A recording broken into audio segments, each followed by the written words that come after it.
नमस्कार दोस्तों, आपका स्वागत है हमारे YouTube चैनल जीएस आचार्य में। जैसा कि आप जानते हैं, हमारी mains answer writing program series चल रही है और इस सीरीज में आज हम आपसे डिस्कस करेंगे ओशियन करंट। आज का हमारा टॉपिक क्या रहेगा? Ocean current. ओशियन करंट से हमारा यूपीएससी में 2022 में ही एक प्रश्न पूछा गया है। Today we discuss about ocean current. And what is ocean current? महासागरीय धाराएं क्या हैं या समुद्री जल धाराएं क्या हैं? महासागरीय धाराओं को किस वजह से उत्पन्न होती है? महासागर के अंदर धारा, जल के अंदर ही जल है और वो धारा भी कहला रही है, क्योंकि इसके पीछे कई कारण होते हैं। पृथ्वी का घूर्णन इसके पीछे एक कारण है, स्थानीय पवनें इसके पीछे एक कारण है, और इसके अलावा जल के समुद्री जल के अंदर पाई जाने वाली लवणता, जल का घनत्व आदि कई कारणों से ये जलधाराएं उत्पन्न होती हैं, जिसमें इनको दो कैटेगरी में डिवाइड किया जाता है, गर्म जलधारा और ठंडी जलधारा, यानी warm currents and cold currents. तो मैं आपको आज ये डिस्कस करता हूं। देखिए, ये क्या प्रश्न पूछा गया था कि समुद्री धाराओं को प्रभावित करने वाली शक्तियां कौन सी हैं। तो सबसे पहले तो यही हमें बताना है कि शक्तियां कौन सी हैं।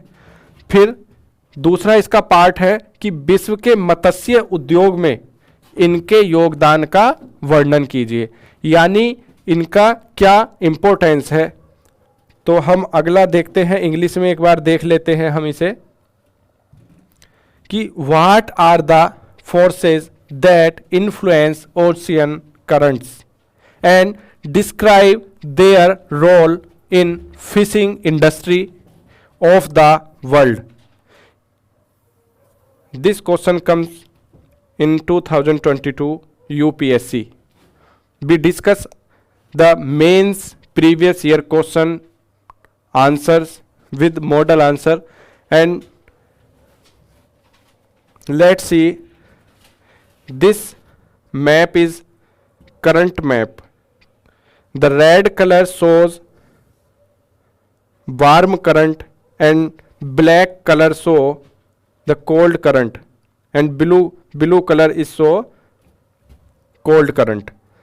तो इसमें कुछ इंपॉर्टेंट करंट्स के बारे में मैं आपको बता देता हूं। जो ये विश्व का नक्शा है, इसमें आप देख रहे होंगे, यहाँ पर एक जलधारा का नाम है कनारी। ये क्या है? ये ठंडी जलधारा है, और इधर है गल्फ स्ट्रीम। यहाँ पर क्या है? ये गर्म जलधारा है। और इस गल्फ स्ट्रीम को आप यहाँ जब देख रहे हैं, और ऊपर से यहाँ पर क्या है? पोल्स हैं, एक पोल ऊपर है, एक नीचे है, यानी ध्रुव। और ध्रुव, जो ये ध्रुव है, ये ध्रुवों से जो हमारी करंट आती है नीचे की ओर, भूमध्य रेखा, ये क्या है? बीच में मैं आपको दिखा देता हूं। ये जो बीच में है, ये हमारी भूमध्य रेखा है, इक्वेटर। ये भूमध्य रेखा है, इक्वेटर है। इक्वेटर की ओर, ध्रुवों से इक्वेटर की ओर आने वाली धाराएं क्या होती हैं? ठंडी जल धाराएं। और जो इक्वेटर से ध्रुवों की ओर जाती हैं, वो क्या होती हैं? गर्म जल धाराएं। इसके पीछे क्या रीजन है? कि इक्वेटर पर ही सबसे ज्यादा सूर्य का प्रकाश पड़ता है। और हम देख रहे हैं कि ये जो आपको ये दिखा रहा हूं मैं, ये जो जलधारा आ रही है, लैब्राडोर जलधारा, ये आ रही है हमारी पोल से इक्वेटर की ओर। और अगर हम बात करें नीचे से, जो गल्फ स्ट्रीम जा रही है, और ये यहां पर जो मिल रही है, इस स्थान का नाम है न्यू फाउंडलैंड। न्यू फाउंडलैंड।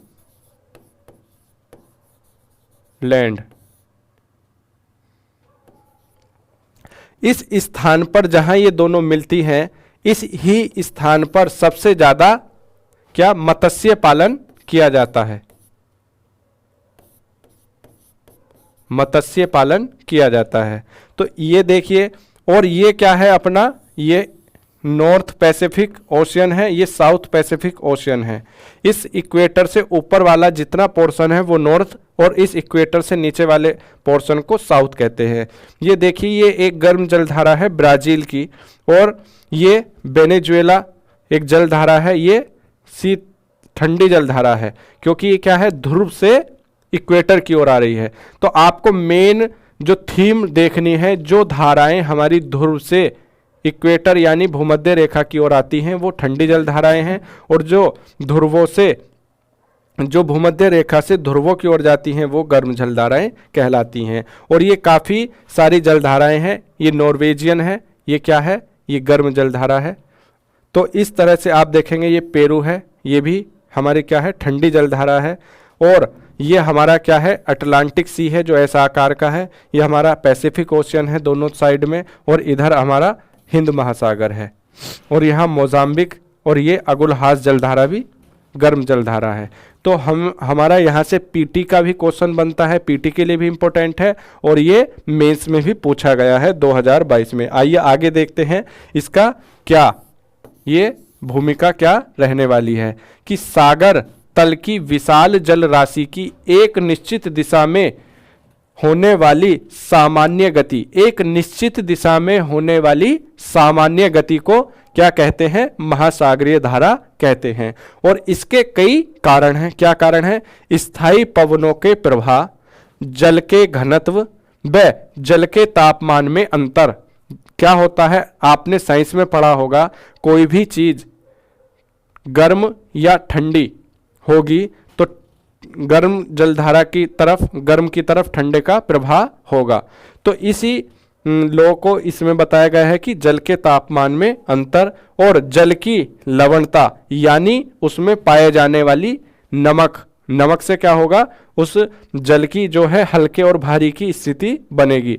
पृथ्वी की घूर्णन गति, पृथ्वी जो घूर्णन गति करती है वह भी इसका एक कारण है। और ऐसे आदि आदि कारकों के आधार पर धाराओं की उत्पत्ति में सहायक होते हैं। तो ये इसका एक इंट्रोडक्शन हुआ।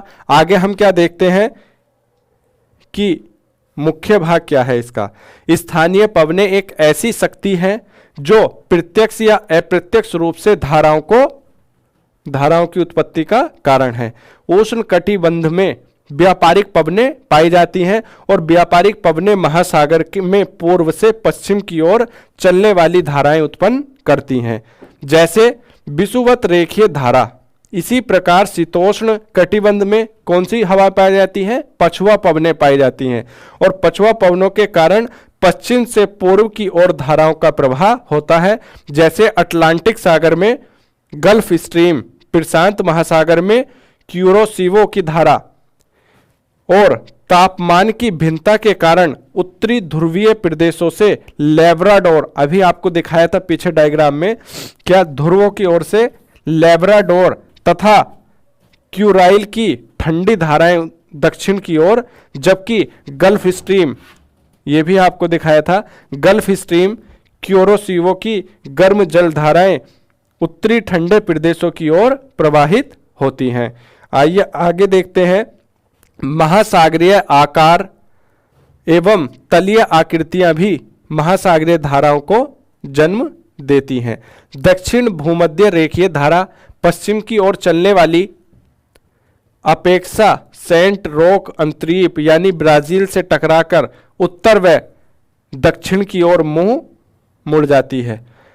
महासागरीय तलीय असमानता के कारण गल्फ स्ट्रीम स्कॉटलैंड के निकट बिविल टॉमसन कटक को पार करती है, जो वह दाहिनी दिशा में मुड़ जाती है। आगे देखते हैं कि महासागरीय धाराओं का मत्स्य उद्योग पर प्रभाव क्या है। यहां से हमारा आंसर का दूसरा पार्ट शुरू होता है कि मत्स्य उद्योग पर इसका क्या प्रभाव है।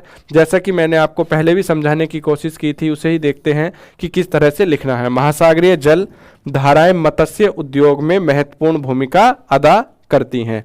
जब आप पॉइंट वाइज कोई आंसर लिखेंगे, इसी पैराग्राफ को आप पॉइंट में लिख सकते हैं। ये हेडिंग होगी आपकी, और ये महत्वपूर्ण भूमिका अदा करती है, ये वाली लाइन आपको लिखनी ही नहीं है। यहाँ लिखेंगे सीधा कि जहाँ ठंडी व गर्म जलधाराओं का संगम होता है वहाँ मत्स्य उद्योग के लिए अनुकूल परिस्थितियाँ होती हैं।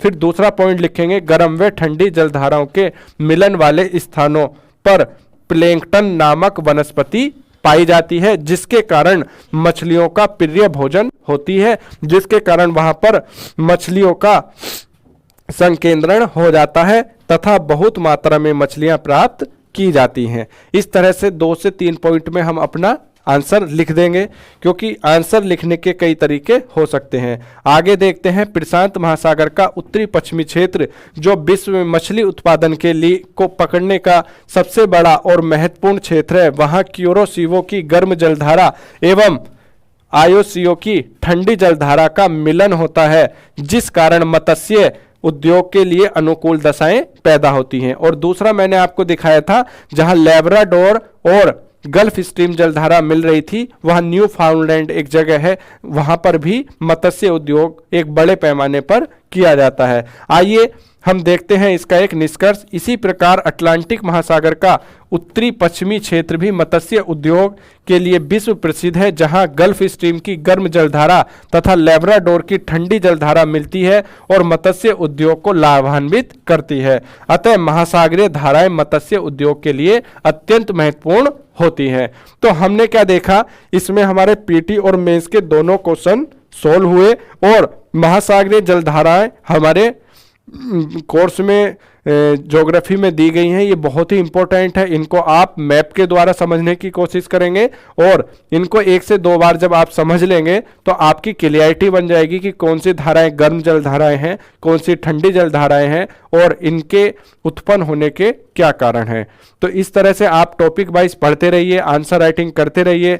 हम आशा करते हैं आपकी उत्तर लेखन शैली धीरे धीरे अच्छी होगी और किसी भी चीज़ की प्रैक्टिस करने से वह धीरे धीरे अच्छी होगी। इसमें कोई शंका वाली बात ही नहीं है, ये बिल्कुल स्वाभाविक बात है। तो आपने पूरी वीडियो देखी, इसके लिए बहुत बहुत धन्यवाद। आप हमारी वीडियो को लाइक करें, शेयर करें, सब्सक्राइब करें। Thank you.